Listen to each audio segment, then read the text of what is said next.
তো hello guys, এখন আমরা আছি বে অফ বেঙ্গল। তো যখন বে অফ বেঙ্গলের উপর দিয়ে বোটে করে যাই, শান্ত একটা পরিবেশ, খুব ভালো লাগছিল। বাট সবথেকে বড় ভয়াবহ জিনিস সেটা এই, বে অফ বেঙ্গলে কখন যে কুয়াশা, কখন যে ঝড়, কখন যে ঝামেলা সৃষ্টি হয় কেউ বলতে পারে না।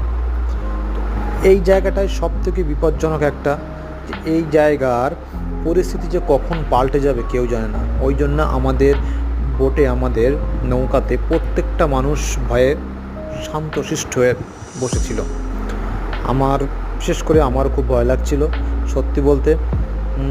তারপরেও ভিডিওটা বানালাম। তো চলো বে অফ বেঙ্গলের উপর দিয়ে সুন্দরবন যাওয়া যাক। বাই গাইস, আবার দেখা হচ্ছে পরের ভিডিওতে।